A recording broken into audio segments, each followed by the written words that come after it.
Welcome to Taruni kitchen. எனக்கு recipe பார்க்க போகிறோம்னா மீன் குழம்பும் இட்லியும். அங்கே பிடிச்சின்னு பார்க்கலாம். வெங்காயம் தக்காளி மல்லித்தூளும் போட்டு வணக்கிக்கோங்க. அரைச்சி எடுத்துக்கோங்க. கூடவே தேங்காயும் அரைச்சி எடுத்துக்கோங்க. குண்டா வச்சு எண்ணெய் ஊற்றிக்கோங்க. கடுகு போட்டுக்கோங்க. அதுலேயே வெங்காயம் பூண்டு கருவேப்பிலையும் போட்டு வணக்கிக்கோங்க. கொஞ்சமாக மஞ்சத்தூள் போட்டுக்கோங்க. சாம்பார் பொடி அந்த ஸ்பூன் போட்டுக்கோங்க. வரமிளகாய் தூள் கொஞ்சம் போட்டுக்கோங்க. சொந்தக்காரங்களாம் வந்துடுறாங்க, நான் நிறையா செய்கிறோம். எங்கள் நிலனுக்காக இதில் செய்கிறோம். நல்லா போட்டு வணக்கிக்கோங்க. எல்லாத்தையும் அரைச்சி வச்ச தக்காளியும் வெங்காயம் எடுத்து ஊற்றிக்கோங்க.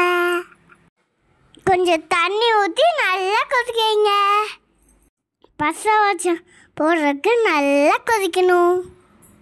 இந்த அளவு 10 பேர் சாப்பிட்லாம். நல்லா கொதிச்சிடுச்சு.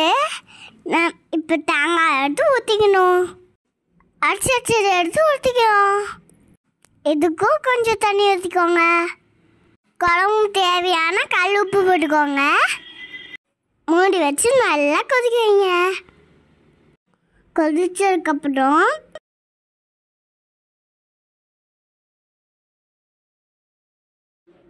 பெரிய சைஸ் புளி எடுத்து கரைச்சி ஊற்றிக்கோங்க.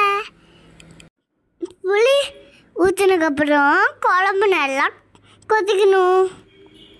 வெந்தயத்தூள் 1/2 ஸ்பூன், பெருங்காயத்தூள் 1/4 ஸ்பூன் போட்டுக்கோங்க.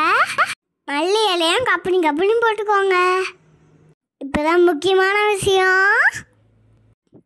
மீன் பீஸ் எடுத்து ஒன்று போட்டுக்கலாம். குழம்புல எல்லா பீஸையும் போட்டுட்டு 5 நிமிஷம் மூடி வைங்க. எனக்கும் அண்ணாக்கும் காரம் போடாமல் பார்த்தா செஞ்சுருக்காங்க. இன்னைக்கு ஒரு பிடி போகிறேன். இந்த மீன் குழம்பு இட்லிக்கும் நல்லாயிருக்கும், சாப்பாடுக்கும் நல்லாயிருக்கும், தோசைக்கும் சூப்பராக இருக்கும். இந்த குழம்பு வீட்டிலே சேர்ந்து பார்த்துட்டேன். மறக்காமல் கமெண்ட் பண்ணுங்க.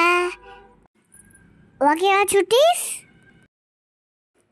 அவள் தான் டேஸ்டியான மீன் குழம்பு ரெடி. இட்லி வச்சு மீன் குழம்பு ஊற்றி பிச்சு சொட்டு சாப்பிட்டா சும்மா அப்படி இருக்கும். எப்படி இருக்கும்? சும்மா அப்படி இருக்க. வாங்க சாப்பிடலாம். பாய்.